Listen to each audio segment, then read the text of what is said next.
जीवन में एक नियम हमेशा बनाकर रखें। हमेशा सीधा बोले, सच्चा बोले और मुंह पर बोले। जो अपने होंगे वो समझ जाएंगे, जो अपने नहीं होंगे, खाली नाम के हैं, वो हमेशा के लिए दूर हो जाएंगे।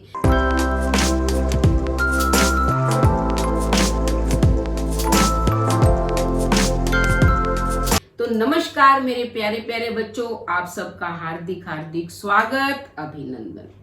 बेटा, हम सब मनुष्य हैं। भगवान ने अपनी सृष्टि के अंदर जो सबसे सुंदर रचना बनाई है वो मानव है, लेकिन मनुष्य को कुछ मर्यादाओं का पालन करना पड़ता है। और जो इन मर्यादाओं का पालन नहीं करता, चाहे वह कोई भी है, मनुष्य है, साधु है, संत है, देवता है, चाहे साक्षात भगवान ही क्यों ना हो, उसे मर्यादा उल्लंघन का दंड भुगतना पड़ता है।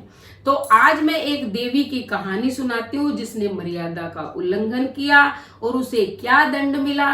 पहले आप पूरी कहानी सुनिए।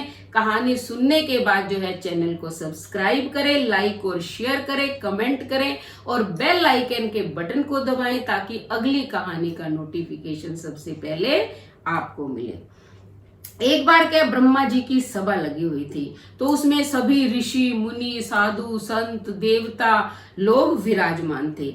चर्चा इस बात पर चल रही थी कि हमने सृष्टि की रचना तो कर दी, अब वहां सुख और शांति कैसे बहाल की जाए। तो निर्णय यह लिया गया कि कुछ लोगों को धरती पर भेजा जाए, वो परोपकार करें, दूसरे मनुष्य उससे प्रेरणा ले और उनसे प्रेरित होकर वो भी अच्छे कार्य में लग जाए ताकि संपूर्ण संसार में सुख और शांति छा जाए।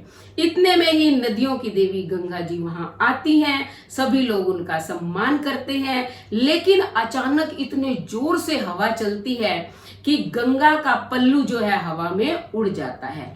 तो मर्यादा अनुसार सभी लोग अपना सिर नीचा कर लेते हैं, लेकिन वहां जो है महाभीष्क एक महात्मा बैठे हुए थे, वो उनकी तरफ देखते रहते हैं। गंगा भी उनकी तरफ देखने लग जाती है। अब जब ब्रह्मा ने देखा कि ये दोनों एक दूसरे की ओर देख रहे हैं, तो ब्रह्मा जी को गुस्सा आ जाता है और वो तुरंत दोनों को श्राप दे देते हैं कि तुम दोनों जो है पृथ्वी लोक में जाओ और वहां यानी कि अपने इस अपराध का दंड भुगतो। अब सभी लोग जो हैरान हो जाते हैं। गंगा बेचारी कुछ नहीं बोलती, जो महात्मा महाभीष्क थे वो भी कुछ नहीं बोलते, क्योंकि ब्रह्मा जी की आज्ञा तो शिरोधार्य सबको करनी पड़ती है। तब जो है महाभीष्क ने सोचा कि इस समय पृथ्वी लोक पे कौन सा राजा राज्य कर रहा है। तो उस समय जो था एक महाबलशाली प्रतापी प्रतीक नाम का राजा राज्य कर रहा था। तो इस महात्मा महाभीष्क ने उनके घर जन्म ले लिया। ये बच्चा जैसे जैसे बड़ा होता गया, बड़ा सुंदर था, गुणवान था। इस बच्चे में ये विशेषता थी कि जिसके सिर पर हाथ रख देता था उसके सभी रोग दूर हो जाते थे। इसलिए इसका नाम क्या रखा गया? शांतनु।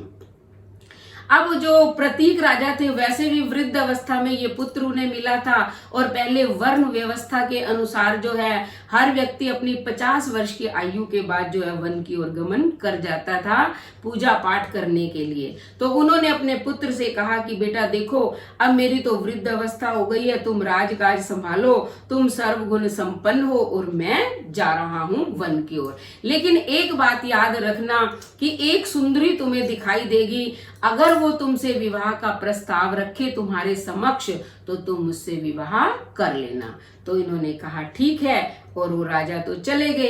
अब शांतनु जो है बहुत अच्छे से प्रजा का पालन पोषण करने लगे। एक दिन वो नदी के किनारे स्नान करने जा रहे थे कि एक सुंदरी उन्हें दिखाई दी। उसने शांतनु ने जैसे ही देखा तो उसे कहा कि तुम मेरे साथ विवाह कर लो। तो उसने कहा ठीक है, मैं विवाह तो कर लूंगी, लेकिन मेरी एक शर्त है। तो शांतनु ने कहा कि क्या शर्त है?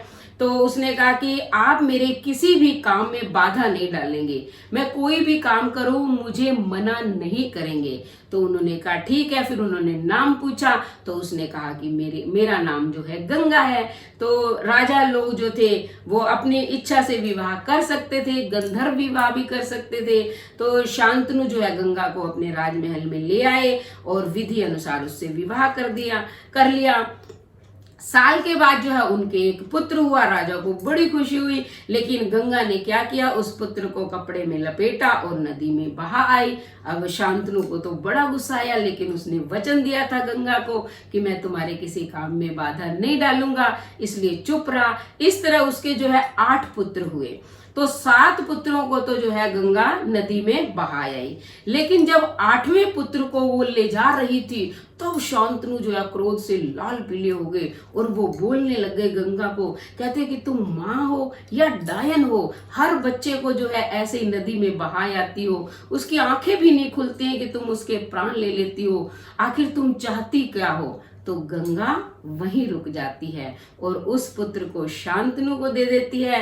कहती है ये लो महाराज, अब मैं अपने वचन अनुसार यहाँ नहीं रहूंगी, क्योंकि आज तुमने अपनी आज्ञा का उल्लंघन कर दिया है।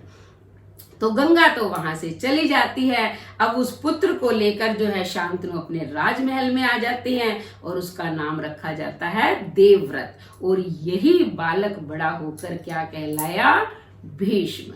धन्यवाद।